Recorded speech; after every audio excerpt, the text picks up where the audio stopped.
Bom dia a todos.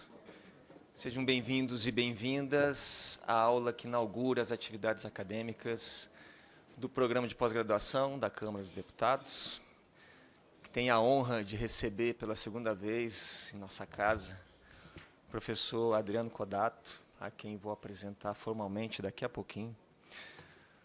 O professor vem nos brindar com o seu conhecimento sobre democracia, legitimidade e crise da representação política no Brasil.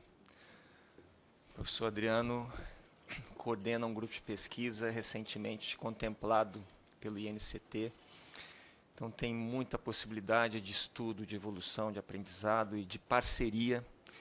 Ele vai falar um pouco disso para nós agora, mas eu preciso fazer alguns avisos aqui antes de dar início. Dizer que essa aula está sendo gravada e o vídeo ficará armazenado para futuras visualizações no canal da Escola da Câmara, no YouTube.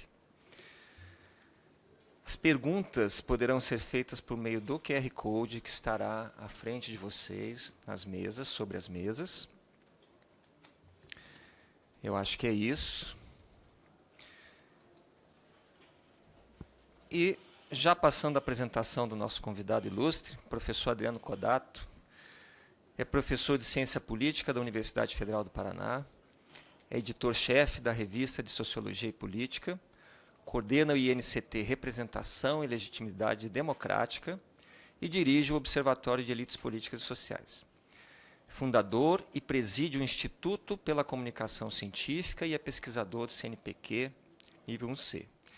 Foi coordenador adjunto acadêmico da área de Ciência Política e Relações Internacionais da CAPES no período 2018 a 2022 e é presidente da Associação Nacional de Pós-Graduação e Pesquisa em Ciências Sociais, a ANPOX.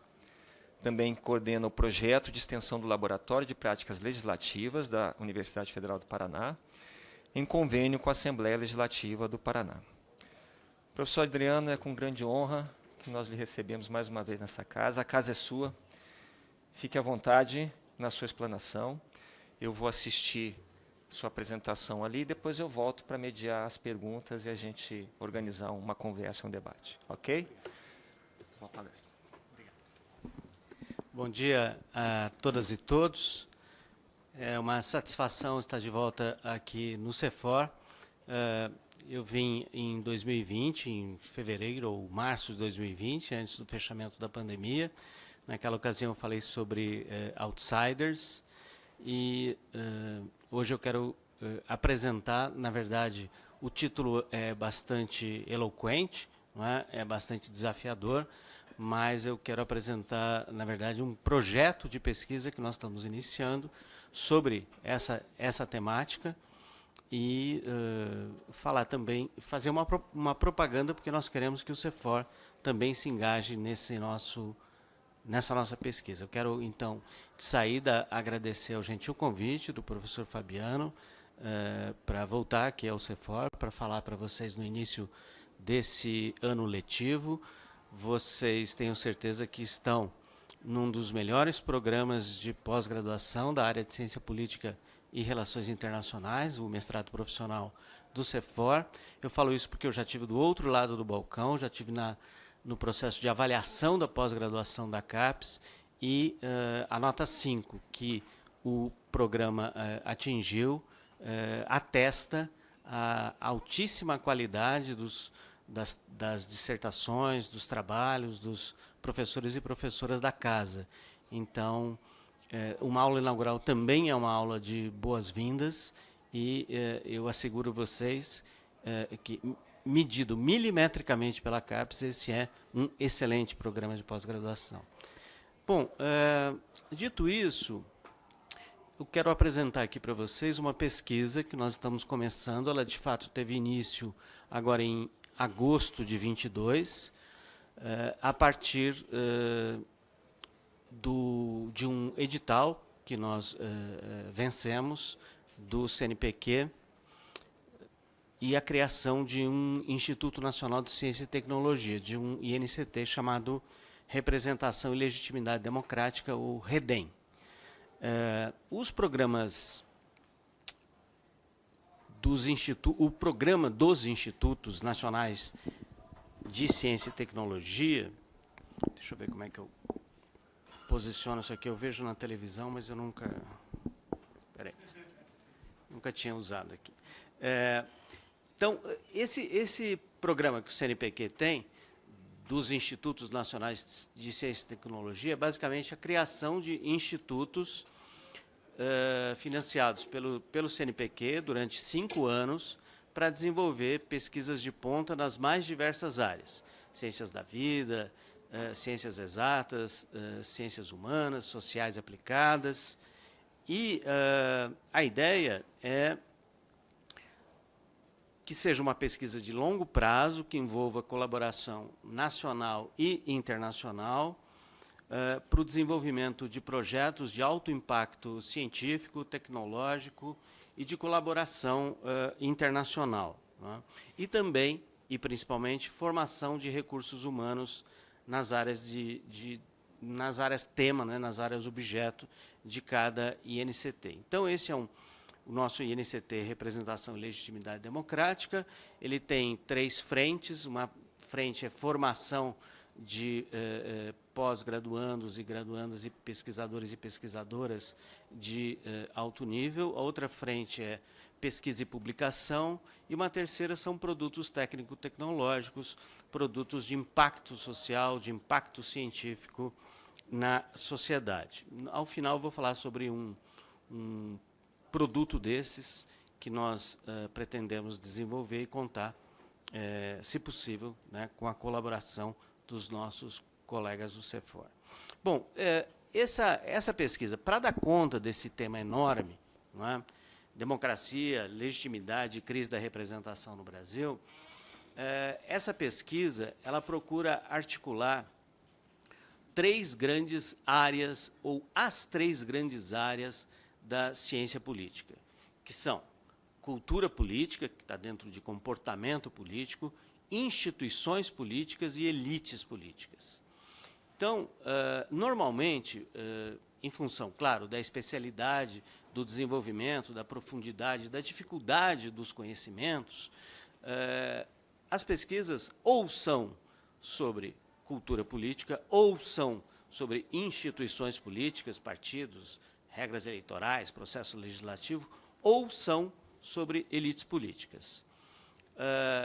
O desafio aqui do Instituto, do REDEM, não é? do nosso Instituto, é fazer uma pesquisa para dar conta deste problema aqui, que é o problema da crise da democracia brasileira, tentando articular essas três subdisciplinas da ciência política: comportamento, instituições e elites.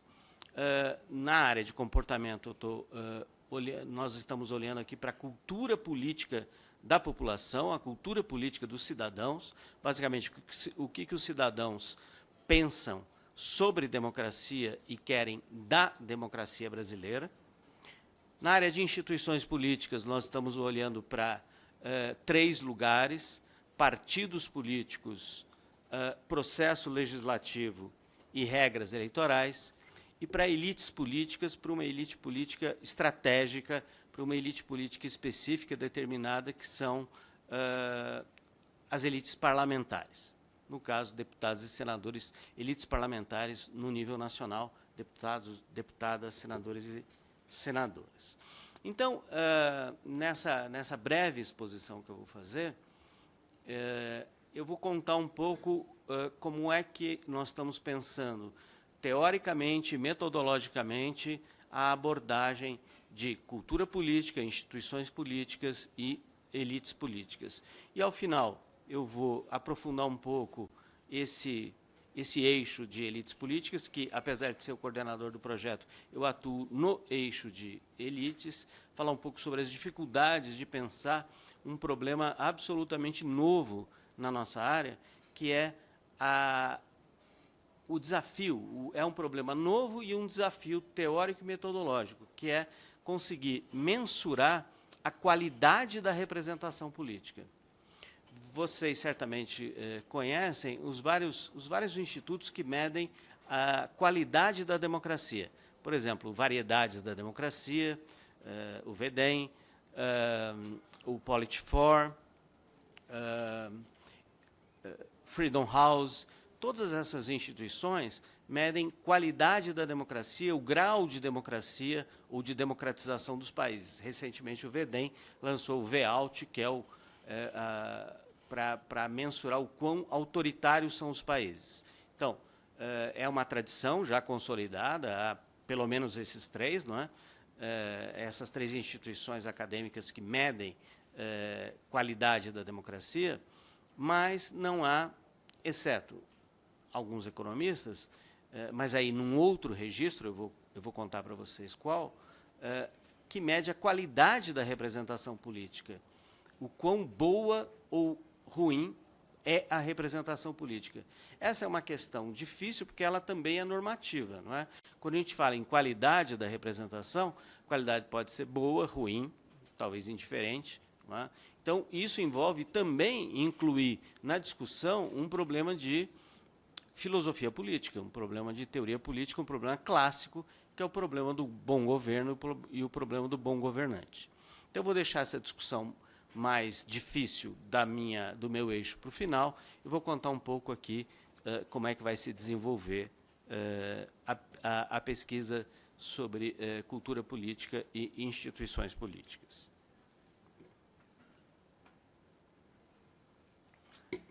Então, para entender os fatores que afetam a legitimidade democrática no nível da população, nós propomos uma abordagem multimétodo que combina técnicas de pesquisa que são observacionais e técnicas de pesquisa experimentais. Há algum tempo já, a ciência política incorporou algumas técnicas experimentais, principalmente da psicologia social, na análise do comportamento político. Então, estão previstos aqui vários surveys com a população, seja aquele survey mais tradicional de opinião, seja o survey que inclui experimento. Não é? Há muito dado sobre cultura política. Vários institutos de pesquisa, instituições de pesquisa, também medem cultura política. Nós temos o World Value Survey, nós temos o LAPOP, o Latino Barômetro. Todas essas instituições medem grau de satisfação com a democracia. Não é?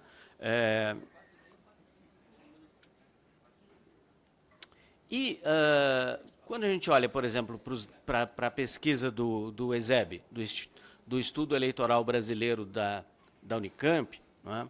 Ou quando a gente olha para os dados do Latino Barômetro, do LAPOP, nós temos um bom desenho sobre, um bom diagnóstico sobre o que as pessoas pensam da democracia brasileira e das instituições democráticas brasileiras.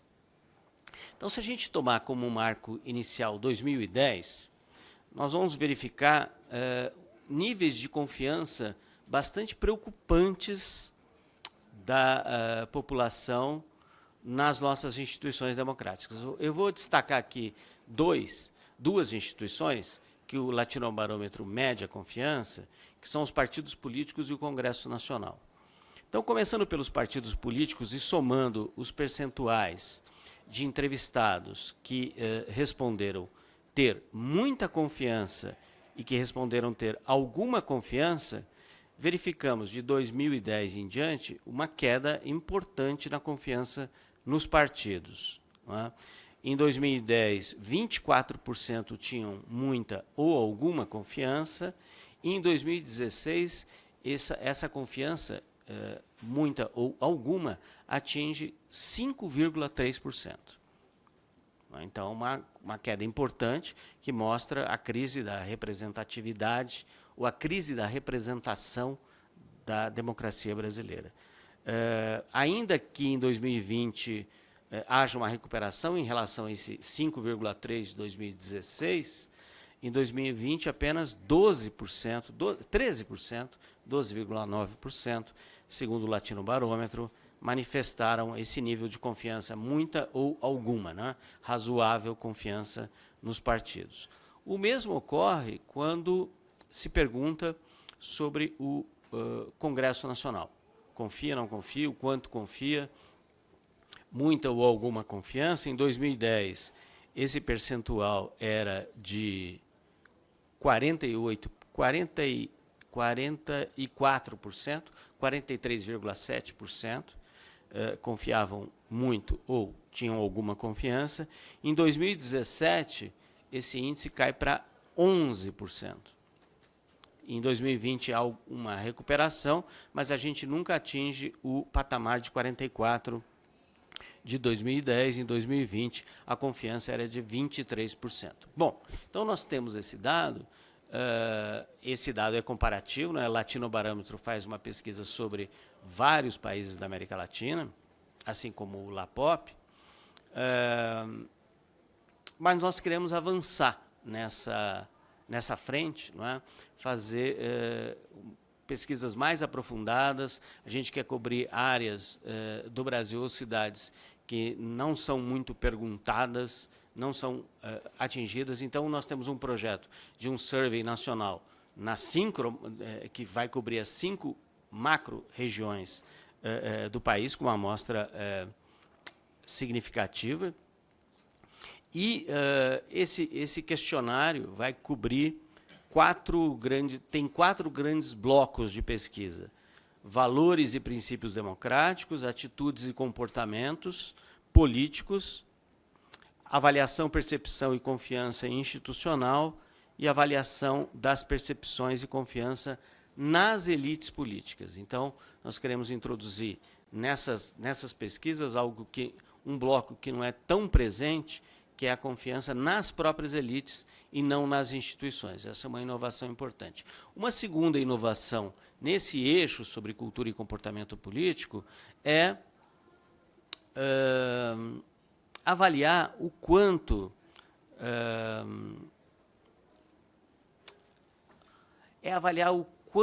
a polarização política tem afetado o nível de confiança nas instituições e nas elites.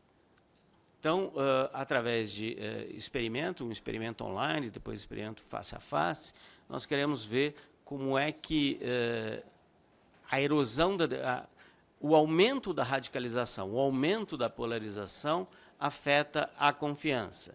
Então, é uma pesquisa desenhada para captar também o impacto da polarização política no nível de confiança nas instituições e nas elites. Como eu falei para vocês, o desafio aqui é combinar essas áreas distintas, né? Em ciência política, vocês vão ver aí, para quem fez graduação, isso é conhecido, para quem vocês estão começando a pós-graduação, essas coisas são muito estanques, são disciplinas diferentes, e a nossa ideia é na pesquisa, combinar isso.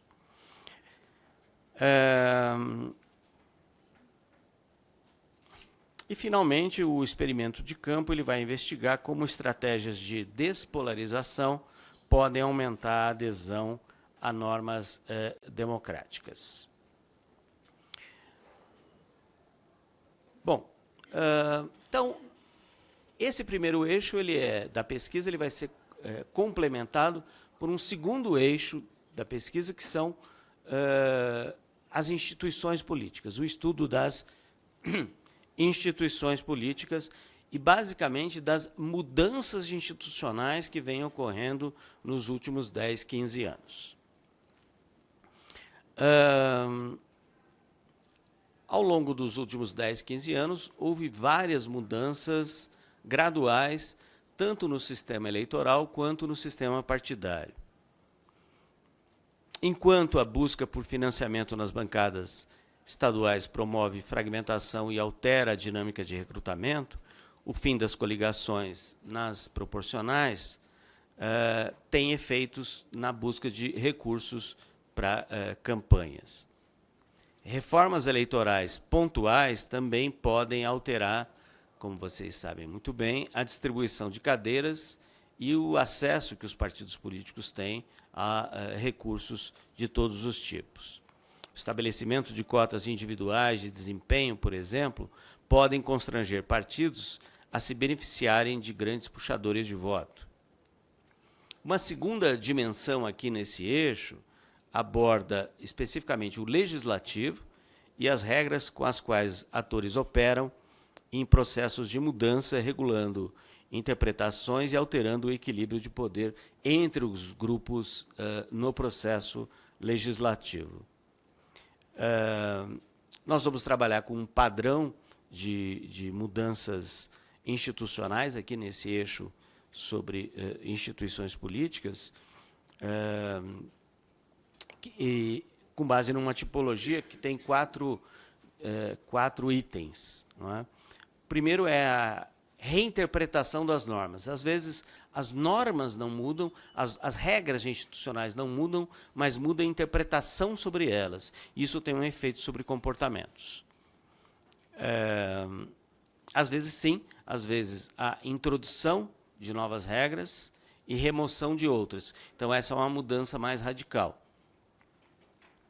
Em terceiro lugar, a introdução de novas normas sem retirada das antigas, o que às vezes provoca conflitos interpretativos sobre como funciona aquele subsistema político, ou aquele sistema eleitoral ou partidário. E, por fim, há normas novas, mas os atores ignoram essas normas e não há sanção sobre essa ignorância. Não é? Então, as normas são introduzidas nos sistemas, eleitoral, por exemplo, mas elas não valem efetivamente. Bom, o que aconteceu nos últimos anos foi um pouco dessas quatro coisas. Não é? Reinterpretação das normas, novas regras sem remoção das antigas, introdução de novas e remoção, e ausência de efetividade ou ausência de aplicação das novas normas. Bom, a nossa pergunta é: como é que dentro desse quadro complexo de normas que são introduzidas, retiradas, ignoradas, sobrepostas, e que dizem respeito a financiamento, partido, processo legislativo, campanhas, coalizões, como é que isso altera o marco institucional, portanto, altera o comportamento das elites? A nossa metodologia consiste aqui, então, em criar indicadores para identificar os atores que reforçam, perpetuam ou são capazes eles mesmos de alterar o equilíbrio institucional. Então, o nosso foco é nas mudanças todas que ocorreram depois da Constituição de 88, mas especificamente nos últimos 10 anos. Então, o quanto mudanças institucionais afetam o comportamento das elites e o quanto o comportamento das elites afeta a crença da população na democracia. Vocês vejam que também esse segundo eixo está interligado ao primeiro. Não é? Daí a dificuldade, não é, de lidar com tantos fatores ao mesmo tempo. Por isso nós temos 3 grandes equipes. Essa é um instituto de pesquisa que envolve mais de 100 pessoas, entre professores, professoras, pesquisadores, pesquisadoras brasileiras, internacionais, bolsistas de pós-doutorado, de iniciação científica, de mestrado, de doutorado, porque é um projeto, enfim, o título é megalomaníaco, não é? Então o projeto é ambicioso e tenta fundir 3 coisas diferentes. Não é fundir, não, articular 3 frentes diferentes. E aí a gente chega à terceira frente, que é o estudo das elites políticas, e aqui especificamente das elites parlamentares.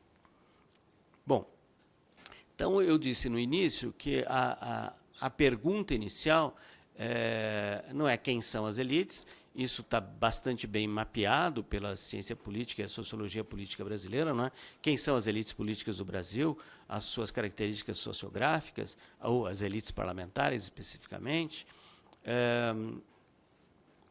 Mas a questão aqui é saber o quão bem elas representam os interesses que elas se dispõem a representar. Então, é uma questão da qualidade das elites, no caso aqui das elites parlamentares. Não dá para estudar todas as elites, a gente escolheu as elites parlamentares. A questão é da qualidade das elites parlamentares, da sua capacidade de representação no contexto de uma democracia pluralista e competitiva.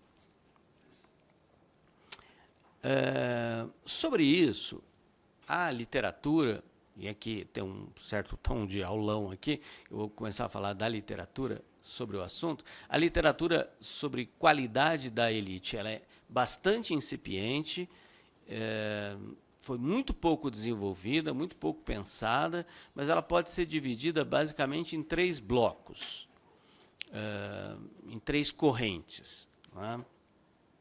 Uma corrente mais economicista, uma corrente mais sociológica e uma corrente mais voltada para a teoria política. Essa corrente dos economistas que pensam na qualidade da elite, o foco é basicamente no quanto instituições políticas são eficientes para promover desenvolvimento econômico. Basicamente, se trata disso. O quanto elites políticas desenham instituições que promovem desenvolvimento econômico. Então, o foco aqui é desenvolvimento econômico e bem-estar. A elite aqui é digamos assim, é um instrumento para estudar o quão nações dão certo ou não dão certo. No sentido de por que determinadas nações fracassam, não é? Para retomar o título aqui do livro daquele economista famoso. Não é? Então, o ponto é pensar o quanto as instituições políticas são inclusivas ou extrativistas e o quanto elites conseguem adotar instituições e tecnologias eficientes para industrialização, crescimento do PIB, aumento do bem-estar. Segundo a visão dos economistas, há determinados desenhos institucionais que conseguem promover mudanças favoráveis à competição política. Esse é o ponto fundamental. Não é?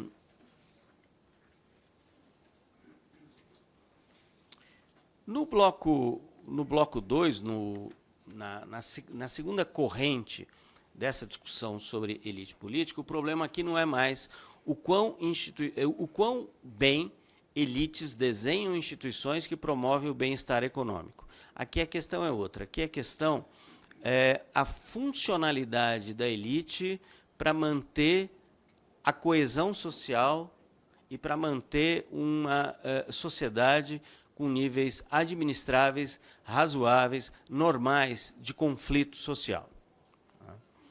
Então, a avaliação da elite política ou da classe política, aqui, nessa segunda maneira de pensar, é baseada para usar uma linguagem aqui técnica do estrutural funcionalismo, na execução adequada das suas funções sociais. Então,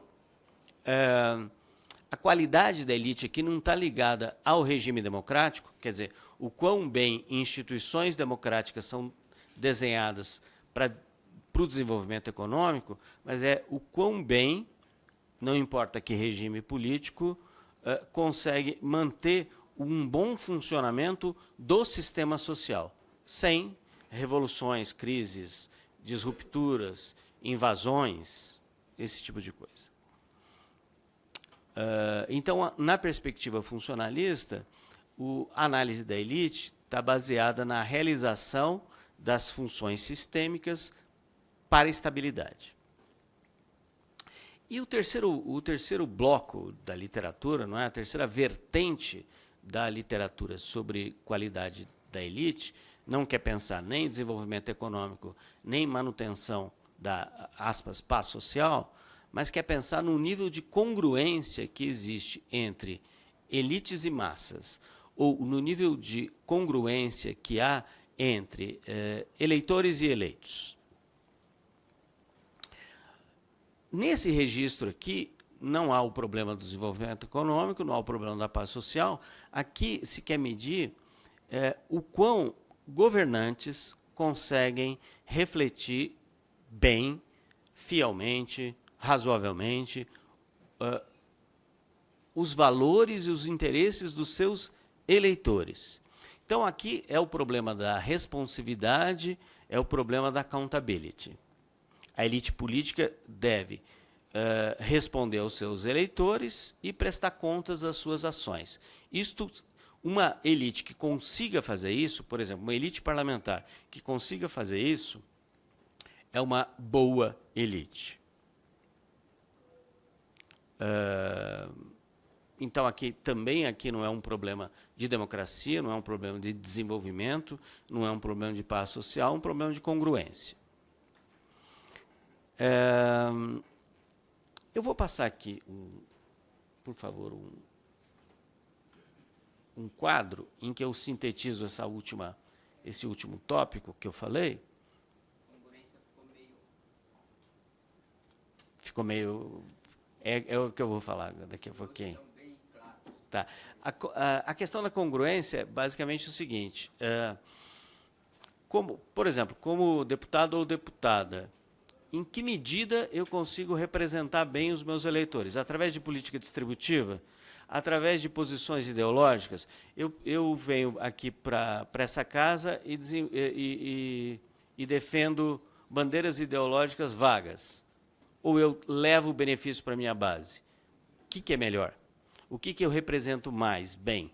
É eu levar uma emenda para fazer uma obra social ou é eu, em plenário, defender uma posição normativa diante de uma questão civilizacional? Essa é a questão da congruência. Ah, sim, claro. Deveria conseguir fazer as duas coisas, porque eu acho que ele não está só para aquilo, porque você vê que as emendas, infelizmente, não são usadas para o saneamento básico, que é um absurdo o Brasil. É verdade. Aí a dengue... É verdade. A gente conversa assim que eu acabar de expor aqui. Eu cheguei já no meio. Não tem problema. Bom, aqui eu sintetizo um pouco essas abordagens. Acho que já deu meu tempo, né? Vai iniciar a sessão. Ah, tá bom. Não, ninguém sabe o que é isso. Tá bom. Bom, então aqui nós temos a perspectiva institucionalista, não é? Vocês veem aqui, olha, se as elites são centrais ou não na explicação. Na perspectiva institucionalista, essa dos economistas, não é? Instituições que promovem o desenvolvimento e o bem-estar econômico, as elites não têm um papel central na explicação.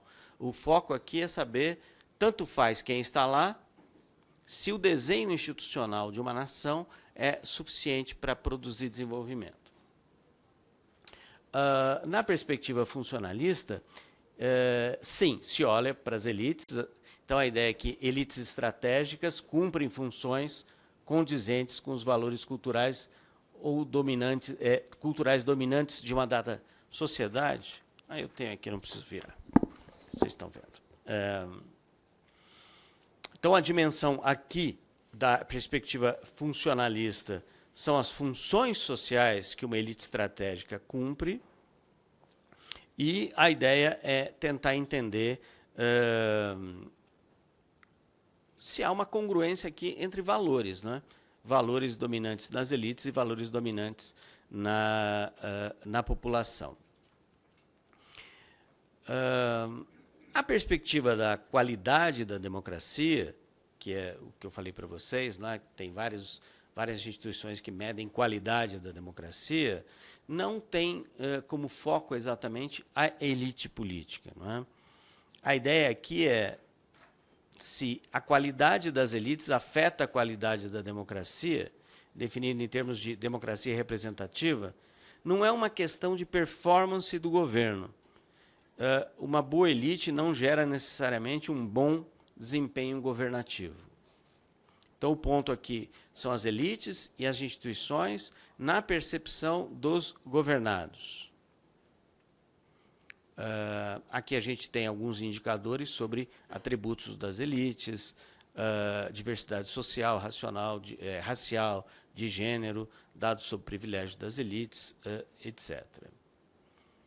Uma quarta perspectiva, uma perspectiva sobre qualidade do governo. E aí eu quero falar sobre a nossa perspectiva, que ainda está em construção. Você pode passar para o outro aqui, para encerrar. Bom, eu retirei esse quadro aqui de um texto que está em construção, do professor Renato Pericinoto, que é um coordenador do eixo de elites políticas dentro desse INCT. Esse texto vai estar à disposição no site do nosso instituto, que também está no ar, em teste, em fase de revisão. Então, logo esse texto vai estar disponível para consulta, que é um texto que sintetiza esse eixo da pesquisa, as questões desse eixo da pesquisa. Não é? Então, o nosso foco aqui não é o foco do regime político, a gente não quer medir a qualidade ou a quantidade de democracia. Nosso foco aqui não são nas instituições políticas que contribuem para o desenvolvimento, nosso foco aqui é em quão bem ou em quão boa pode ser uma elite política, entendida aqui como elite parlamentar. Quão boa pode ser a representação. Bom, e aqui é uma questão, como nós aqui fazemos, né, ciência política, a questão aqui é medir. Não é? Como é que eu consigo mensurar qualidade? Como é que eu consigo mensurar a qualidade da representação? É melhor um deputado ou deputada que leva benefício direto para a base ou que defende bandeiras ideológicas? Para simplificar, não é? Estou simplificando bastante aqui a oposição.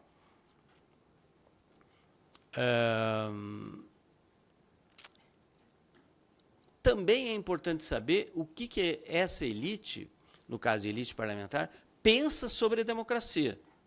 Daí que se ligue com aquele primeiro eixo da pesquisa, o que a população pensa sobre democracia, o que a população quer da democracia, espera da democracia, o quanto a população acredita na democracia, legitima a democracia, e o quão isso está em congruência com os valores das próprias elites. Então, por isso também a gente deve fazer não só o survey junto à população, mas também um survey junto aos parlamentares. E aí tem uma série de variáveis que precisam ser medidas, que elas vão ajudar a esclarecer, vão ajudar a montar um modelo, mas que também todas elas têm problemas. Eu vou mencionar aqui esse primeiro, né? O problema da profissionalização política. É melhor uma elite profissional, é melhor uma elite política parlamentar profissional ou amadora? Profissional, que fique vários mandatos, que se especialize no processo legislativo, que cumpra bem a sua função junto ao eleitorado, que responda, ou proibir a reeleição de representantes e a cada 4 anos muda os representantes, renova completamente, uma elite que não seja profissional, mas que seja mais o espelho da sociedade. O que isso contribui para uma boa elite ou não? O grau de profissionalização.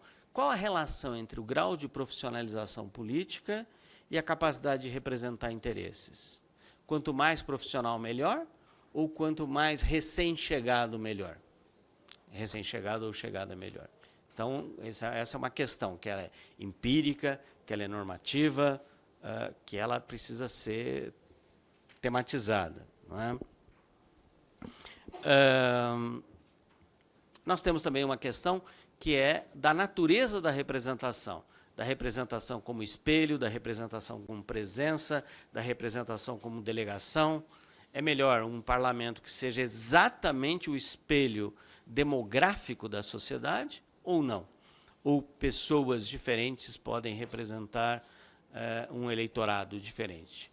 Não é? É preciso mais mulheres para representar mulheres? Essa é uma questão da teoria política normativa e da teoria política empírica, por exemplo. Então, um bom parlamento, ou no caso aqui, né, para retomar essa expressão, um bom governo, né, uma boa elite, ela deve ser o espelho da sociedade ou ela tem que ter outros critérios? Por exemplo, critérios profissionais. Quanto mais profissional, embora não seja o espelho daquele gênero ou daquela etnia, ela representa melhor. Então, tem uma grande tradição aqui de discussão, tanto filosófica, não é, ou teórico-normativa, quanto empírica. Tem uma questão aqui sobre integridade, sobre corrupção, nepotismo. Esta é uma variável para medir qualidade da elite. Porque se a gente medir pela eficiência, corrupção não é um critério. Mas elites não corruptas são um valor para a sociedade, para os eleitores. Todas as pesquisas mostram que eleitores não desejam elites corruptas ou autointeressadas, ou completamente autointeressadas. Esse é um critério para entrar na equação? E se entrar, como é que a gente mede isso? Outra dimensão é uma dimensão, entre aspas, da verdade na política. Não é? Como lidar agora com fake news, como lidar agora com esse novo tipo de comunicação política? Porque fake news pode ser muito eficiente também, não é? Muito eficiente para eleição. Não é? Políticos e políticas são indivíduos orientados racionalmente para se eleger e reeleger. Não é? Então, uma boa elite pode ser uma elite eficaz em termos eleitorais. Não é? Como lidar com isso? Então, e cada um desses problemas, cada uma dessas variáveis implica em problemas de indicadores empíricos. Ok, então, quanto mais profissional, melhor. Vamos assumir que quanto mais profissional, melhor. Como é que a gente mede profissionalização? Número de mandatos? Tempo dedicado no mandato à atividade legislativa. Onde? Junto aos eleitores ou aqui? Tá, tudo bem, você fala os dois. Tá, então vamos fazer uma medida para as duas coisas. Só que nós vamos encontrar, para falar só de deputados e deputadas, 513 maneiras de representar, maneiras de se profissionalizar. Tem gente que se profissionaliza porque se elege com 20 e poucos anos, tem gente que se profissionaliza, mas se elege com 45, tem gente que representa melhor aos 60 anos do que aos 18. Então, profissionalização aqui também é um problema. É melhor a pessoa ser recrutada cedo e nunca ter passado por profissões liberais, por exemplo, ser político e política desde o início, começar aos 20 e poucos anos, ou é melhor ter uma experiência comum como nós, fora dos parlamentos, e depois chegar ao parlamento e lá desenvolver as suas habilidades. Não é? Então, todas essas questões são questões teóricas, normativas, empíricas e questões básicas de construção de modelos para mensurar, por exemplo, profissionalização. O mesmo vale sobre exercício do mandato, não é? Como é que se exerce o mandato, o que se privilegia.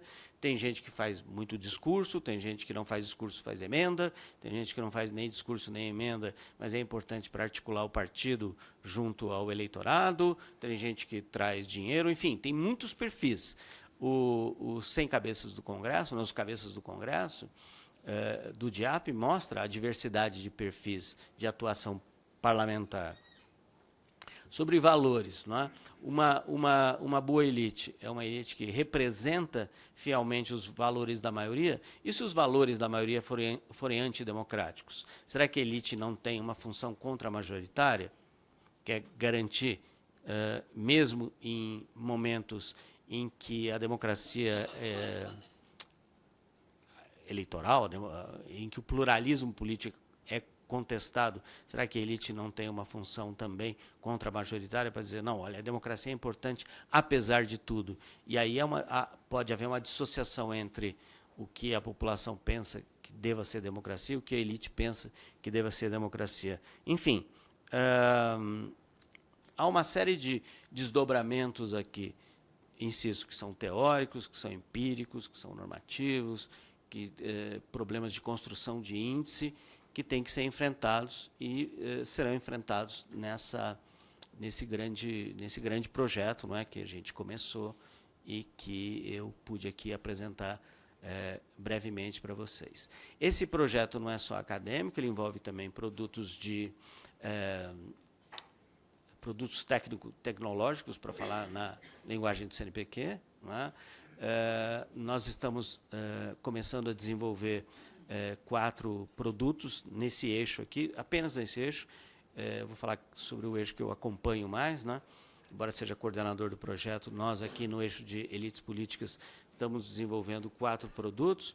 Um deles é um portal da classe política, em que vai envolver todos os dados disponíveis pelo TSE sobre eleições, desde perfis a patrimônio, campanha, votações, geografia eleitoral, e sintetizar isso num grande portal para tornar a consulta mais fácil, mais amigável para assessores parlamentares, partidários, coordenadores de campanha, jornalistas, acadêmicos, população em geral. Então, a ideia é tornar esse tipo de informação bem mais amigável na ponta dos dedos e, em seguida, introduzir formas de consulta via inteligência artificial nesse grande banco de dados que, se nós tomarmos candidatos e candidatas, eleitos e eleitas entre 1998 e 2022, é um banco de dados com quase 2.800.000 indivíduos. Então, há que encontrar uma maneira, não é, uma maneira amigável, uma maneira rápida de tratar essa informação, que é uma informação estratégica para a democracia brasileira.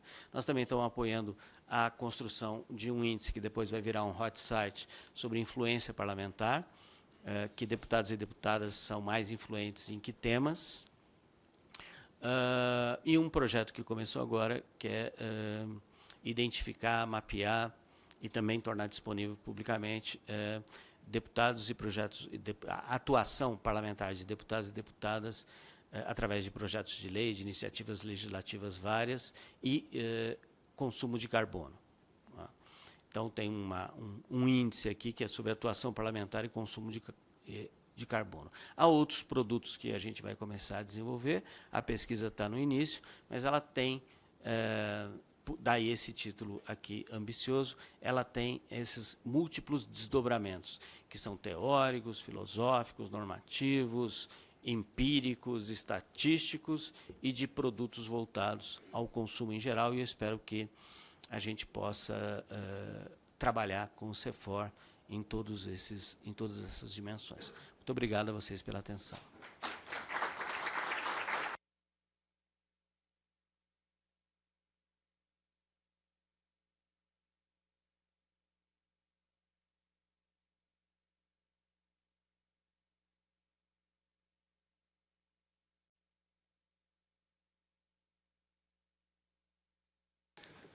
Obrigado, professor, pela exposição.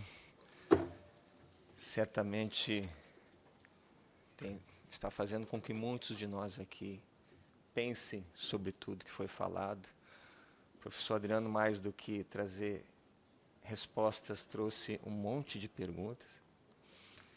E a ciência, a academia, mas também o nosso dia a dia, ele é movido a esse tipo de pergunta. E como você mesmo colocou, professor, posso usar a mesma palavra? É um projeto megalomaníaco, né? Totalmente. Assim, ele tem uma carga grande de desafios, né? Parece que, olhando esses diversos indicadores que você bem colocou ali, se a gente fosse no senso comum, sem olhar o método científico, parece que nós não estamos muito bem nesses indicadores, mas é só um sentimento, por isso que é importante medir. E essa medição não é simples. Todos nós que já tentamos trabalhar com algum tipo de indicador, o indicador ele precisa ser simples a ponto de poder dizer alguma coisa, né? Mas nem sempre você consegue medir um contexto com uma ou duas variáveis. Então, é megalomaníaco, vai ser um super projeto. E nós ficamos orgulhosos, né, de receber esse convite para participar dessa parceria, porque eu tenho certeza que só da sua fala, muitos dos nossos alunos, professores e pesquisadores estão pensando em conduzir projetos de pesquisa com essas mesmas perguntas, com essas mesmas indagações, né? E ainda que se consiga medir isso tudo, vem a pergunta seguinte, né? E agora? Né? O que nós vamos fazer? Como é que isso vai chegar a essas elites políticas? Como é que isso vai chegar às instituições, à sociedade como um todo? Então, te agradeço muito por essa provocação. É uma provocação que nós, que estamos inseridos na Câmara dos Deputados, tanto no contexto profissional, mas também no contexto acadêmico, dentro do programa, são perguntas altamente relevantes e teremos, sim, a maior satisfação de poder participar disso, de alguma forma, que nós vamos precisar ainda discutir como é que vai ser, né? Então, só um minutinho que eu vou falar sobre isso agora. Eu sei que tem um monte de microfone na frente de vocês aí. Isso vai dar uma tentação danada de apertar o botão e falar e fazer pergunta, né? Se isso acontecer, vai virar uma sessão plenária com discussões acaloradas e provavelmente a gente vai sair daqui na sexta-feira, né? Alguma coisa assim. Então, eu peço que as perguntas sejam encaminhadas pelo WhatsApp nesse QR Codezinho que tem em cima da mesa, tá? E aí, eu estou recebendo já as perguntas aqui e vou passar para o professor Adriano alguns blocos de perguntas e ele vai respondendo, tá? Eu sei que vai ter mais perguntas do que o nosso horário deve permitir, mas vamos caminhando, tá bom? E resistam à tentação de não apertar o botão do microfone.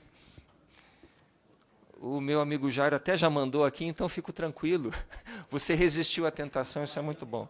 Eu sei. Então, vamos lá. Vamos à primeira pergunta aqui. Talvez um bloco de 3 perguntas, né, professor? E aí a gente... Então, nossa primeira pergunta vem do Messias Queiroz, do ILB, Senado Federal, ex-aluno do mestrado. Messias, está onde? Messias? Foi embora? Fez a pergunta e foi embora? Não, porque não está sendo transmitido. Foi embora, então eu vou passar para frente aqui. Mauro Moura, que é professor do nosso mestrado, parabéns aos integrantes da mesa pela atuação que trouxe o mestrado até o status atual. Pergunta: qual é o passo mais relevante a ser dado pelo programa de pós-graduação agora? Puxa, não é para mim, essa pergunta é para você. Não é para mim. O Fábio Liberal, nosso mestrando, foi... Não, o Fábio Liberal já é egresso. Cadê o Fábio? Fábio? Ninguém que fez pergunta veio? Não está sendo transmitido, tá, Kate? Gravado, né? Então, quer dizer, não tem condição da pessoa fazer a pergunta pelo YouTube. Não. Então, a pessoa veio, fez a pergunta e se mandou. Vai assistir depois no vídeo, eu vou pular do Fábio também. Ricardo Sena, nosso colega aqui da Copos. Parabéns aos componentes da mesa pelas interessantíssimas histórias de formação do nosso programa, além das questões burocráticas que são fundamentais. Que caminhos vocês acham que o programa de pós-graduação da Câmara deve seguir numa perspectiva de médio prazo? Vocês combinaram isso, não foi? Não foi essa a sua pergunta? Foi a que veio. Perguntei sobre as elites políticas, essa definição que Tá. o senhor falou que, né, tá bem claro, mas assim, talvez pudesse dar uma rápida pincelada. Tá. Então, dá uma olhadinha lá, porque de repente nem o Fábio Liberal, nem é a pergunta dele, tá? Então, o Ricardo pergunta sobre essa definição do que seria elite política, né? Ricardo Dias, está aqui o Ricardo Dias? Eu acho que nós estamos com alguma questão específica. Eu acho que sim. Será que é isso? Meu celular não teria como fazer, eu queria ser a exceção. No seu particular. No meu particular, não é no Copos WhatsApp? Não, passei no seu. Onde está? Ah, você passou no meu particular. A Copos passou, o do WhatsApp da Copos foi para você. Está aqui, ó. Certo? Não foram essas que eu te passei, não. Aham. Peraí. Então vamos lá, vou passar o Jairo Brode. Já temos duas aqui, né, Adriana? Vamos para uma terceira aqui. Jairo Brode, da Câmara. Por favor, me confirme se essa pergunta é a que você fez, ok?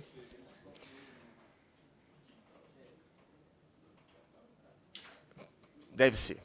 Pega o gancho dos 3 grandes eixos do estudo da ciência política. É isso, Jairo? Ufa, essa mesmo. Cultura política, instituições políticas e elites políticas.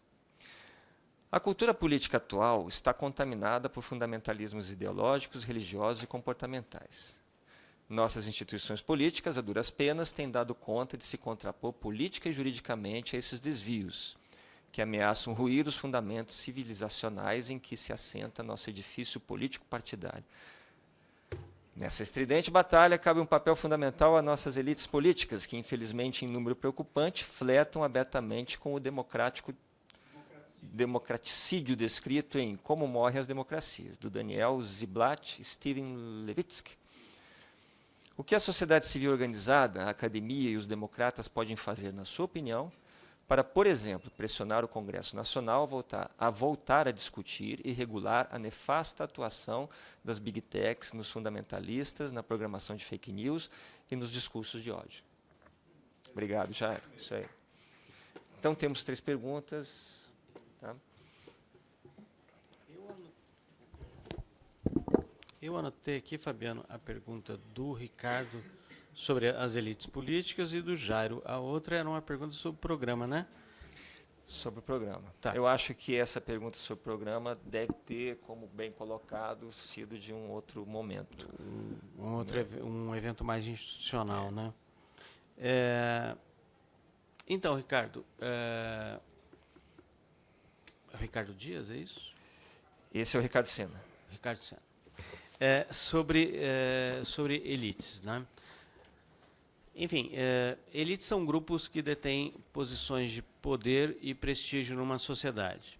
Elites políticas, nós temos elites do executivo e do legislativo, e no caso aqui, elites legislativas ou elites políticas, para a gente, são elites do poder legislativo no nível nacional, deputados e senadores. É uma definição bastante descritiva, não é? E a gente assume que elites são pessoas eleitas, não é? A pesquisa vai ser sobre pessoas eleitas na atual legislatura, em Câmara e Senado. Essa é uma definição muito descritiva mesmo, não é? Uma pesquisa mais ampla sobre as elites políticas do Brasil envolveria o judiciário, envolveria o executivo, envolveria os níveis nacional, subnacional, municipal, né, o estadual e o municipal. Mas aqui, para simplificar uma coisa que já é bastante complexa, a gente focou num tipo de elite estratégica, que é a elite parlamentar. E a elite parlamentar no nível nacional. Digamos assim, um recurso para dar conta empiricamente dos desafios da pesquisa. E, Jairo, obrigado pela pergunta também, sobre Big Techs, discurso de ódio. Enfim, eu acho que, falando pela universidade, pela academia, enfim, pelo esse microcosmo da ciência política, o que nós podemos fazer pesquisa, estudo, publicação, diagnóstico, e oferecer esses diagnósticos, seja através de publicações especializadas, seja através de uma nova frente aí, que é a divulgação científica, voltada para o grande público, traduzindo os achados que pesquisas de ponta, pesquisas pós-graduadas conseguem fazer sobre isso. Então, a nossa função é pesquisar, descobrir, sistematizar, revelar, informar. Essa é a função básica dessa nossa pequena comunidade, que são os cientistas políticos e políticas. Mas aí cabe, então, parlamento, movimentos sociais, sociedade civil organizada, pressionar em direção à regulamentação desse tipo de coisa, né? Judiciário, esse tipo de coisa. O que nos cabe é uma função, digamos assim, desmistificadora sobre, inclusive, o poder, o alcance desse tipo de tecnologia. É o limite que tem a nossa pequena área de atuação, que é a área da pesquisa. Mas para quem, além de fazer pesquisa intelectual público, quer dizer, vai lá no Twitter e consegue divulgar o que está percebendo, o que está entendendo, o que está descobrindo, não é contribuir com o debate nacional sobre esse assunto, não é? Mas mais do que isso, quer dizer, basicamente nós não temos poder nenhum para fazer quase nada. Ou melhor, nós não temos poder nenhum para fazer nada, exceto descobrir e revelar coisas. Obrigado, professor. Vamos aqui à pergunta do Rodrigo, nosso aluno de mestrado, ele é do Senado. Em que medida fatores externos, sobretudo os com impacto midiático, casos de corrupção, o próprio impeachment, etc., são levados em consideração na mensuração da confiança da população em relação aos partidos, /congresso, etc., de pesquisas como a do Latino Barômetro? Obrigado pela pergunta, Rodrigo. Tem mais uma aqui, da Patrícia Nogueira, nossa aluna do mestrado aqui da Câmara dos Deputados. Patrícia está aqui, ó. Quais são os critérios para aferir o nível de influência do parlamentar? E a Janaína. Parabéns pela explanação, Janaína.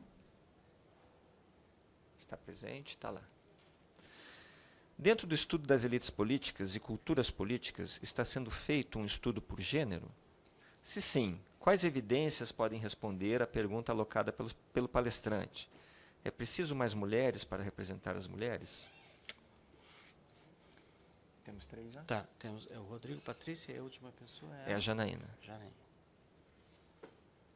Tá.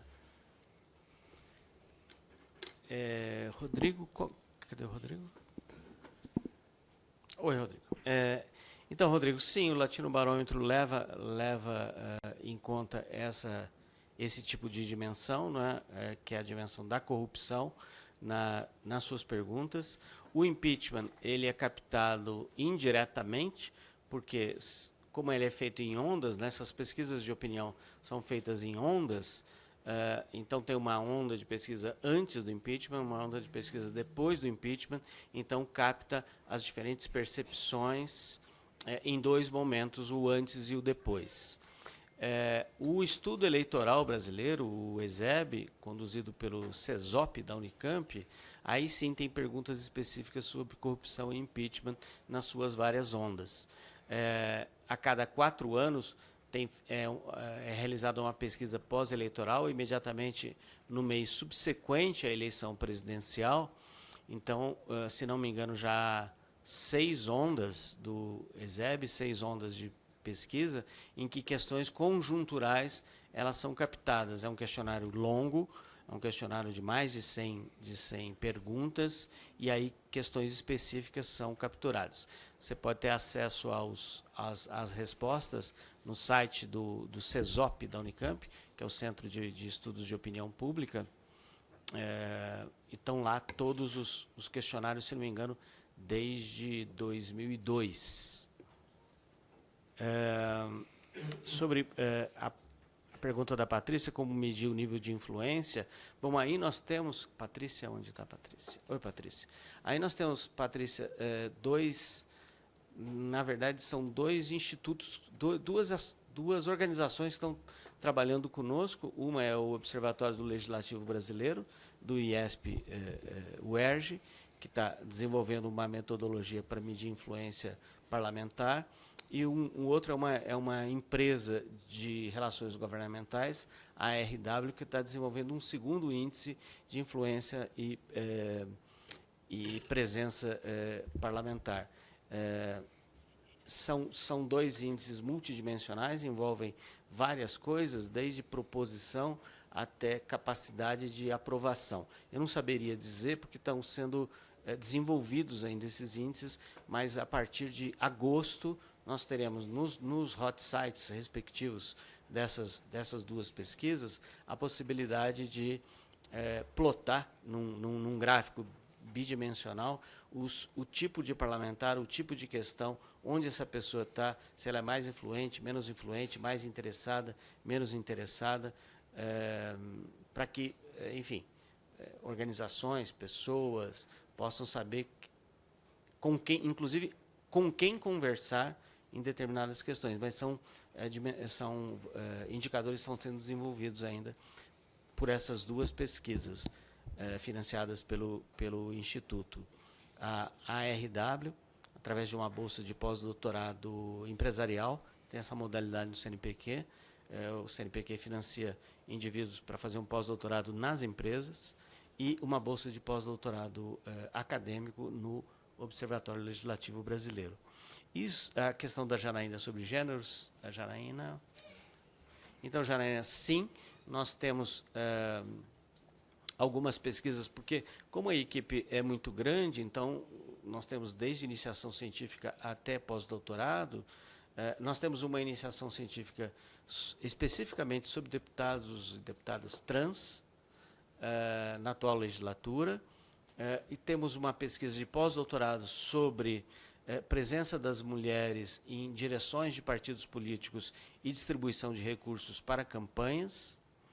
O próprio REDEM, o nosso instituto, ele está patrocinando a organização de um livro sobre mulheres e eleições, e aí envolve desde violência de gênero, a distribuição de recursos, grau de profissionalização, ambição política, mulheres em partidos. Então, é um livro que vai ter 13 capítulos sobre tudo isso. O livro deve estar disponível em agosto no Congresso da Associação Brasileira de Ciência Política.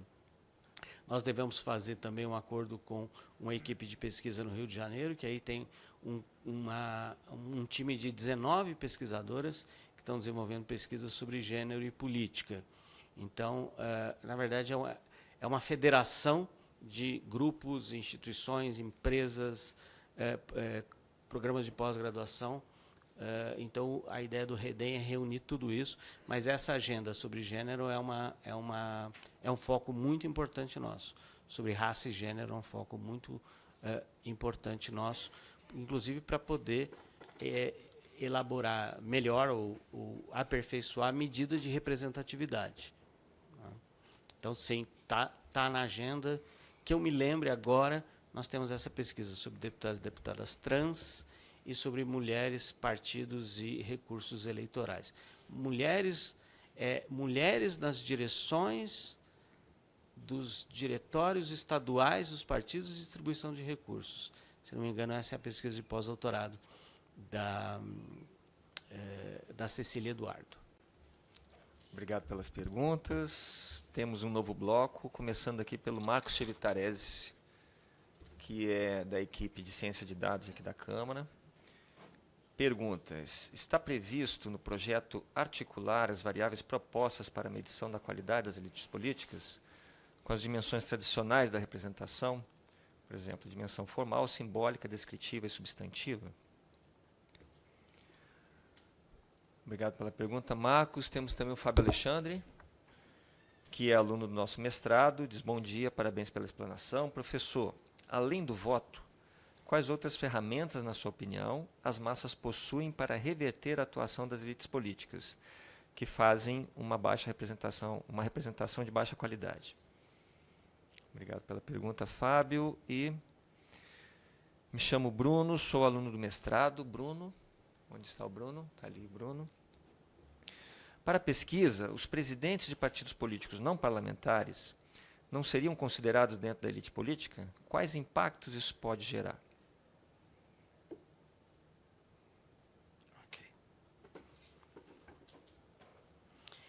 Bom, Marcos, sim, a ideia é justamente articular todas as dimensões da representação. Eu posso dizer assim abertamente, eu não tenho ideia como isso será feito ainda, não é? Enfim, essa é uma federação de pesquisadores e pesquisadoras. As pessoas vão desenvolver suas pesquisas individualmente, tem esses coordenadores de eixos e a coordenação geral que deve produzir, ao longo desses 5 anos, uma visão sintética disso, não é? Mas todas essas dimensões, a dimensão representativa, a dimensão delegativa, enfim, tudo isso que você citou, essas dimensões, elas têm que estar presentes naquele quadro que eu mostrei aqui do começo do nosso modelo. Aquele quadro levanta uma série de problemas que um modelo, para medir qualidade da representação, teria. Quer dizer, o professor Renato Perissinotto elaborou aquele quadro, não é, a partir das primeiras leituras sobre a literatura, e a gente começou a ver, olha, tudo isso aqui toca, não é, tanto na dimensão representativa quanto em outras dimensões da representação. Tudo isso vai ser pesquisado, não é? Então, é um pouco frustrante dizer o que nós pretendemos fazer, talvez daqui a 5 anos, se o Fabiano me convidar, eu posso dizer para vocês, ó, deu nisso aqui. Não é? O Fábio... Então, Fábio, além do voto, acho que as democracias representativas hoje têm canais abertos que são através das redes sociais, né?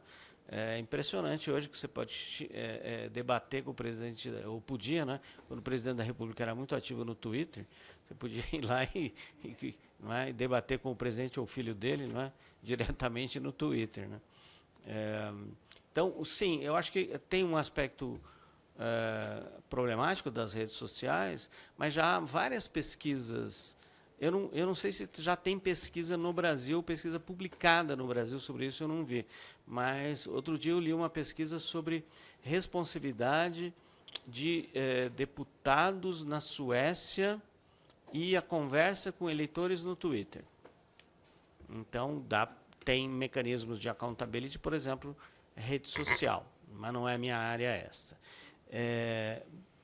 Quer dizer, na verdade, a minha área hoje é administração de pesquisa, né? Porque eu saí da CAPES, agora estou nesse negócio, periódico científico, então a minha área basicamente é administrar pesquisa. O Bruno, a questão do Bruno... Oi, Bruno. Sim, presidentes de partidos. É uma dimensão importante, é muito difícil ter acesso direto para entrevistar essas pessoas. A pesquisadora que está estudando distribuição de recursos eleitorais a partir das direções dos partidos, é muito difícil survey online, é muito caro se deslocar aos estados, a cada estado, é muito difícil ter agenda para perguntar para essas pessoas o que elas pensam, fazem, querem.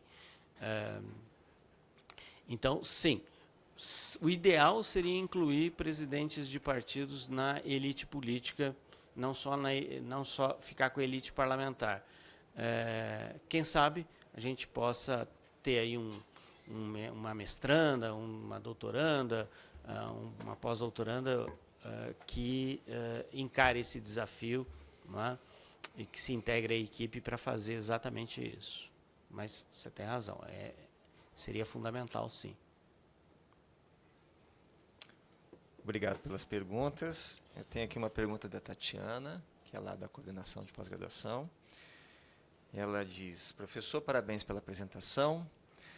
O professor poderia elencar exemplos do que seriam estratégias de despolarização? Eu já aproveito aqui, professor, com a pergunta da Tatiana, essa é uma minha.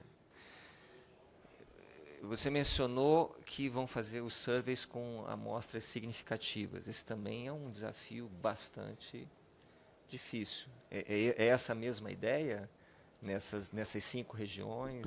Essa é a mesma ideia, quer dizer, vão contratar empresa especializada, específica, que faz survey nacional, com amostra estruturada, significativa, representativa, enfim, terceirizado isso. Muito bom. Então, por enquanto, eu deixo a pergunta da Tatiana e encaminho suas perguntas, pessoal. Então, Tatiana, não sei. Não é minha área, não estou nesse eixo. Essa é uma discussão muito técnica, muito avançada, inclusive sobre simulação, sobre essa dimensão comportamental que está presente nos surveys. Eu já vi pesquisas sobre isso, mas eu, de fato, eu não saberia, não vou te enrolar, não sei o que eles vão fazer nesse caso aqui. Não é? Essa área ainda não começou, esse eixo do INCT ainda não começou. No segundo semestre, ou no primeiro de 25, vão ser aplicados os surveys à população, em geral do Brasil, depois em 2 cidades, depois o survey online, depois o experimental, fazer o experimento no survey, mas eu não saberia te dizer. De fato, as minhas questões são essas daqui do eixo 3 de elites, que já é difícil o suficiente. Nesse aspecto da despolarização, também parece ser uma coisa muito difícil, né, professor? Em qualquer circunstância, né? Não só olhando o cenário do nosso país, mas o cenário mundial, onde a gente tem presenciado aí guerras em diversos locais e os interesses políticos polarizados alimentando esses processos. Não sei, parece que isso tem que existir mesmo. Exatamente. Conseguiu fazer sua pergunta?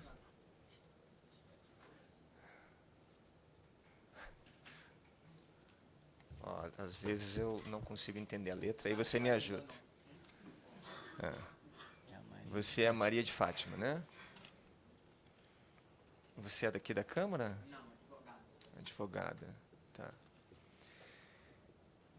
Interessante se pudéssemos levar os debates, resultados das estratégias de atuação parlamentar que realmente representasse principalmente os invisíveis. Mormente, mais questões de originalidade, é isso? De Dignidade humana, a saber, saneamento básico, qualidade do ensino e saúde pública. Essa é a sua questão, né? Como levar isso, como levar esses debates. Seria não orientar o deputado a fazer isso ou aquilo. Aí eu estou lhe perguntando, então, como seria? Eles fariam tipo como se fosse um concurso. Como você tem que atuar? Que você está atuando errado. Você está só gastando dinheiro público para estar com fake news, para estar desmoralizando tal atuação, negócio de como é, escola sem partido. Sim. Entendi, Maria de Fátima. Obrigado pela questão. Então, repetindo, a nossa capacidade de influenciar o mundo real ela é muito pequena. Não é? Mas tem uma dimensão que também o INCT Redem vai investir, que é a dimensão da divulgação científica. Então, e é uma orientação do CNPq essa, enfim, tem que publicar artigo em periódico internacional de alto impacto, que esse é um dos objetivos de uma pesquisa como essa, financiada pelo dinheiro público. Mas também tem que ter produto técnico-tecnológico de presença social e tem que ter divulgação científica. Então, também tem que ser capaz de traduzir, não cada um dos professores, mas o Instituto contratar podcasts, gente que produza vídeo, para traduzir os resultados da pesquisa para o público em geral. Então, a hora que os resultados saírem, nós teremos também uma empresa que administra o TikTok, o LinkedIn, o Instagram, o YouTube do Instituto, para levar isso para mais pessoas. Porque é importante ter o artigo publicado lá na Comparative Politics, na Party Politics. Isso é fundamental. Né? Sem isso não tem como existir academicamente, essa é a função também. Mas também o CNPq insiste que é preciso mostrar para as pessoas os resultados, não é? E fazer uso das redes sociais, fazer uso dessa capacidade de tradução que algumas pessoas têm do conhecimento muito técnico, levar isso para o maior número de pessoas. Eu ouvia numa reunião do CNPq, o presidente do CNPq disse, olha, o lema é a ciência voltou, mas também a ciência voltou e faz isso, faz aquilo outro, ajuda na vida das pessoas assim, assado. não é? Então é importante não só mostrar que a ciência voltou a ser financiada, mas o que a ciência está fazendo para a sociedade. Não é? Isso é fundamental. Essa dimensão hoje é fundamental. Então a dimensão da divulgação científica ela é inescapável hoje em dia. Não é? Inclusive, vou fazer uma propaganda aqui. Nós temos uma seção, nós temos lá na UFPR, um periódico chamado Revista de Sociologia e Política, e na Revista de Sociologia e Política a gente tem 2 seções, além da seção dos artigos originais e a seção de ensaios bibliográficos, nós temos uma seção chamada... nós temos uma seção chamada Governança e Políticas Públicas.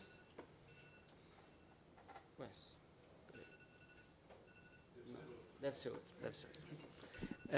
Nós temos uma seção chamada Governança e Políticas Públicas, que são artigos mais curtos que os convencionais, tem até 6.000 palavras, e tem um resumo executivo, que é um resumo do artigo em página e meia, que é diferente do abstract, que é um resumo executivo que tem, nessa seção, inclusive, ao final, recomendações de política pública.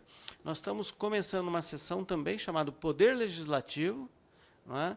Que são artigos também mais curtos, também de maior intervenção. Então, estou fazendo um chamado, um call for papers público aqui para vocês mandarem, né, para a revista, né, que também tem esse resumo executivo, que é um resumo de 1,5 páginas. Nós retiramos essa ideia de revistas da área de saúde, em que, ao final, tem também recomendações, ou tem também um ponto... uma seção lá de aplicações práticas, não é? Ou de experiências internacionais. Enfim, tem essa dimensão aplicada da ciência também. Não é? O próprio REDEM vai ter uma publicação online, não tem um nome ainda, mas são, enfim, aqueles antigos cadernos de discussão, papers para discussão, e ao final, e eles vão ser formatados também para o público em geral, para jornalistas, consultores, não apenas para pesquisadores e pesquisadoras da área acadêmica.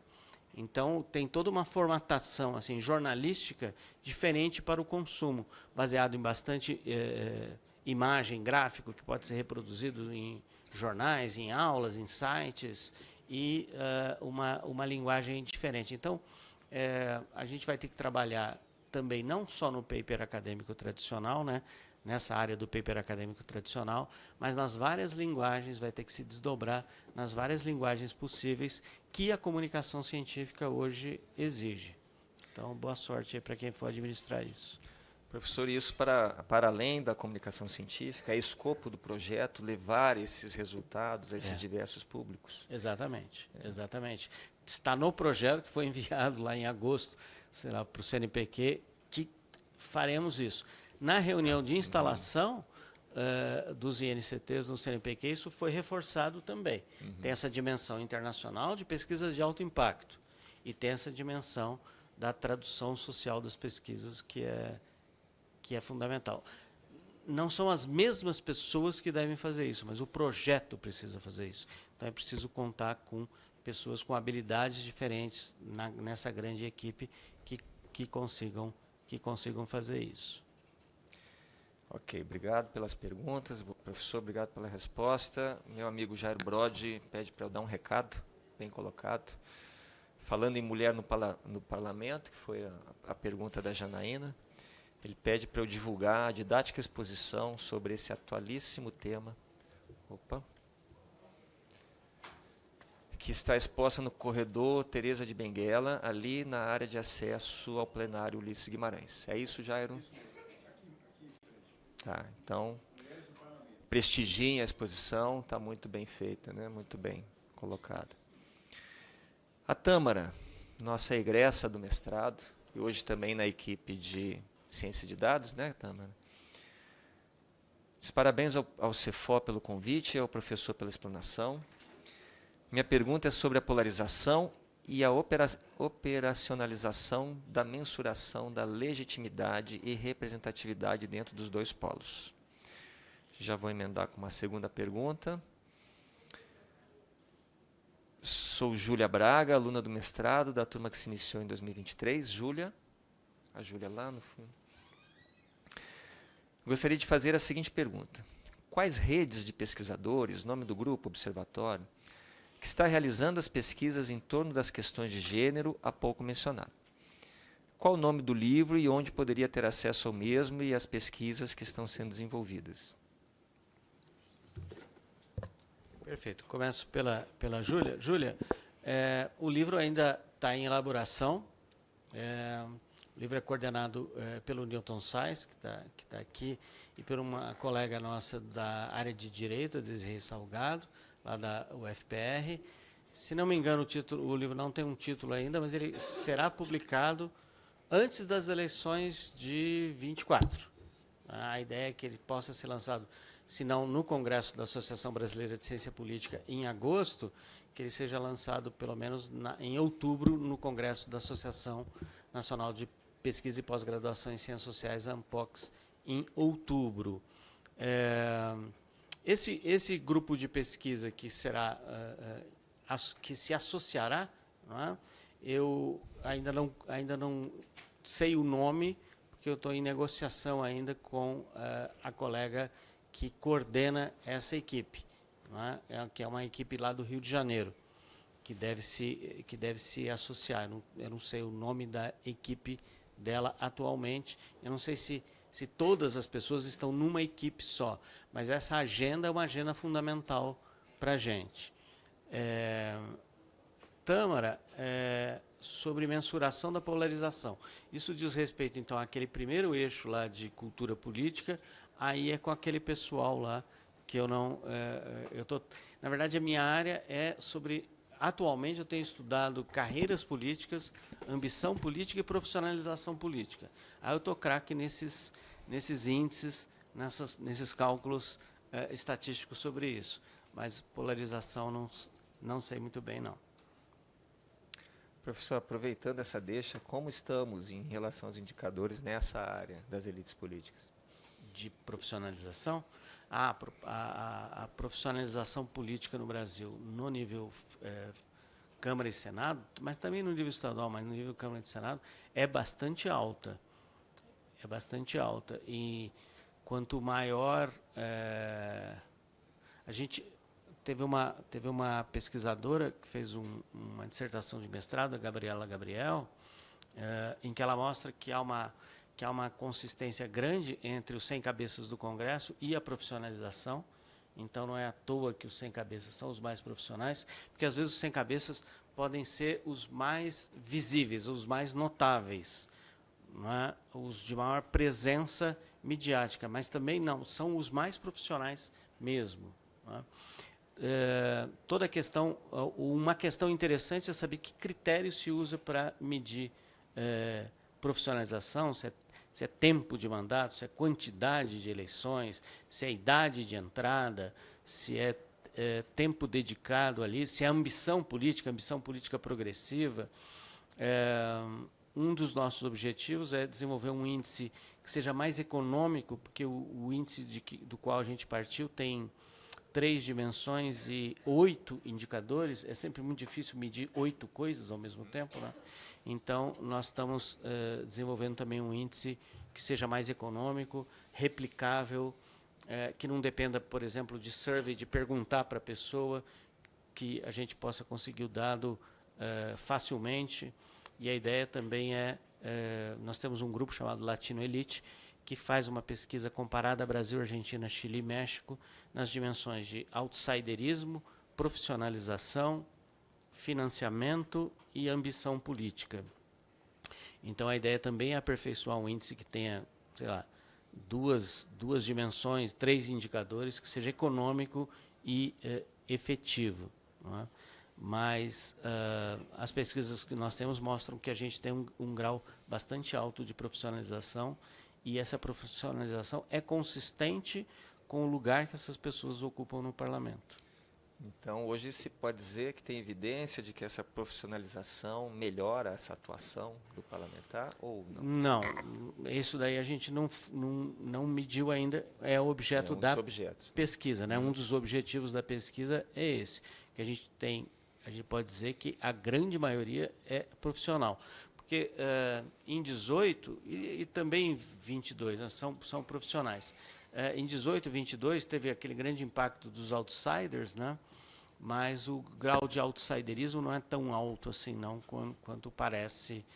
Enfim, todo o começo de legislatura, vocês sabem, né? Vocês acompanham, tem muita manchete, muita gente diferente e tal, mas o que vale mesmo é a representação profissional. O que opera mesmo é a representação profissional. A Júlia Braga encaminha mais uma pergunta. Se possível, em torno de indicadores, gostaria de uma possível indicação sobre literatura que verse sobre carreiras políticas e famílias políticas, se possível. E mais uma, em torno de indicadores, não, é só essa. É só essa, né, Júlia? Júlia, eu vou pedir para você me mandar um e-mail, que assim eu te encaminho essas questões. O Fabiano tem o meu e-mail. Aí eu encaminho para você essa literatura. Nós temos uma literatura brasileira menor sobre família na política e profissionalização, ou carreira, não é? Uma grande o outro tema foi sobre ambição, é isso? Sobre carreiras políticas e famílias políticas. carreiras políticas e famílias políticas. Não é tão grande literatura. No Brasil tem 1 ou 2 artigos sobre, mas a gente conversa por e-mail. Tá? Tem um artigo que tem uma conclusão interessante sobre família na política voltado para mulheres, do Luiz Felipe Miguel e da e da Danusa Marques, isso, exatamente, e do Machado, né? Então esse artigo mostra que há uma diferença na direita e na esquerda. Mulheres na esquerda tem mais associação com o movimento social, movimento sindical, e mulheres na direita têm mais associação com família na política, maridos, pais, filhos, esse tipo de coisa, né? Então esse é um artigo que mostra isso. Se não me engano, fala sobre a legislatura de 2010. Os dados são para 2010 ou 2014, né? Precisaria dar uma renovada nesses dados. Obrigado, Júlia. Temos uma última pergunta aqui da Patrícia, e já encaminhando para o nosso final. O professor poderia elaborar um pouco mais o conceito de ambição política?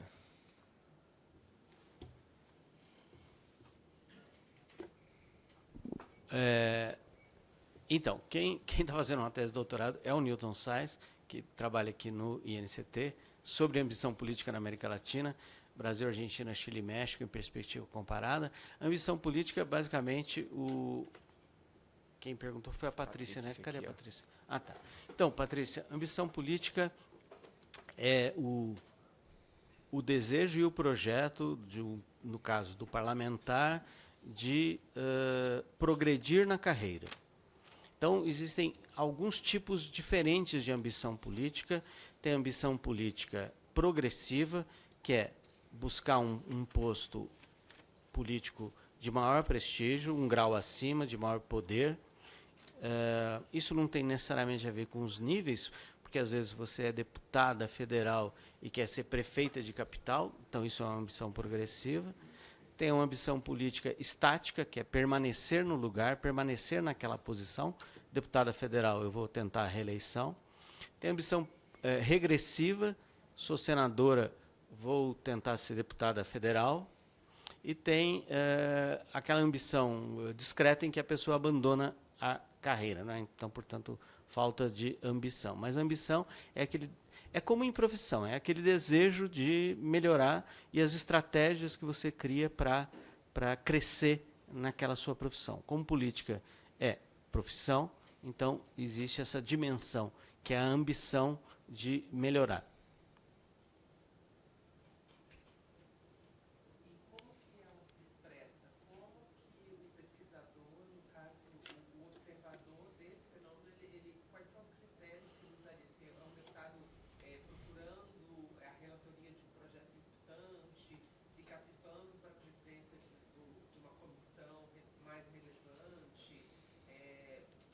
Tá. O principal indicador é o tipo de tentativa na eleição subsequente àquela. Então, nós temos um grande banco de dados, não é? Em que nós tomamos nós tomamos a legislatura de referência, os eleitos e eleitas em 2014. Bom, qual foi a movimentação e a tentativa de movimentação dessas pessoas nas eleições de 14, 16, 18, 20 e 22? Qual foi o comportamento estratégico dessas pessoas? O que elas tentaram fazer? Eleitoralmente. Não se leva em conta o contexto da Câmara. Agora, também há pesquisas em que se pergunta diretamente para o deputado ou deputada, só que aí no Brasil nós não temos, que é muito caro fazer isso, perguntar para as pessoas, por que você tentou esse cargo e não aquele? Por que você não tentou se reeleger? Ou por que você tentou um cargo, você era deputada federal, você tentou estadual? Não é? Então tem essa técnica também, uma técnica é observacional, você observa o comportamento, vendo que escolha se fez, a outra coisa é perguntar das motivações. Não é? Tem um tipo de pesquisa que nós pretendemos fazer também, que é sobre o nascimento da vocação política. Aí é mais vocação do que ambição, que é perguntar para pessoas no último ano do ensino médio e no primeiro ano da graduação nas universidades, se quer ir para a política ou não e por quê. Então, também é uma pesquisa que nós pretendemos fazer, que é sobre ambição no sentido de vocação. É isso. Já estamos com um tempo bem avançado, mas cabe essa última pergunta do nosso amigo Jairo. Ele diz o seguinte: professor, como o senhor vê essa invasão de outros pesquisadores na seara política, da pandemia para cá? Principalmente Isabela Calil, né? Continua, Fabiano. Principalmente antropólogos, historiadores e até professores de literatura. O João César de Castro Rocha, lá da Universidade Federal Fluminense, Isabela Calil. O João César é historiador, escritor e literato. A Isabela Calil, lá da USP, se não me engano, ela é antropóloga e socióloga. Como é que o senhor acha essa invasão dessas ciências afins e irmãs aí? Acho que a Isabela é da Escola de Sociologia e Política, se não me engano. Não, eu vejo com muito bons olhos. Enfim, eu acho que a gente tem que ter mais vaga para cientista político e política em concurso público. Não é? Como tem vaga para antropólogo, para sociólogo, para historiador, para arquivista, para geólogo, geógrafo, etc. Mas do ponto de vista assim, da pesquisa, quanto mais perspectivas diferentes, melhor. Essa coisa de quanti e quali, essa oposição está absolutamente superada. Boas pesquisas são pesquisas multimétodo. Não? Então, é que em função da compartimentalização do conhecimento, das redes de relação, das proximidades, do conhecimento, do tipo de pesquisa que se faz, aqui na nossa equipe, quase todo mundo é cientista político e política, mas, de fato, etnografia política, outros métodos qualitativos, história política, eu mesmo já escrevi sobre história política, é absolutamente necessário. Não é? Por razões de especialização, me especializei em uma ciência política mais quantitativa, mas não torço para software e não torço para métodos. Né?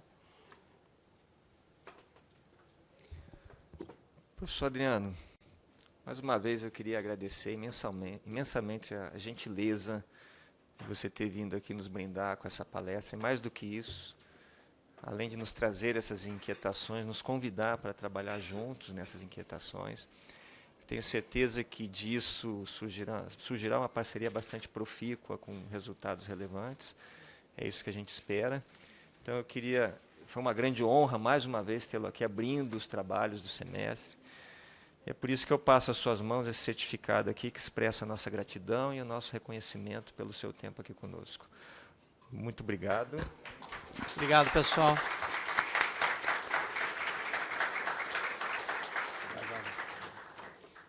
E assim nós encerramos, então, a nossa aula magna. Obrigado pela presença de todos.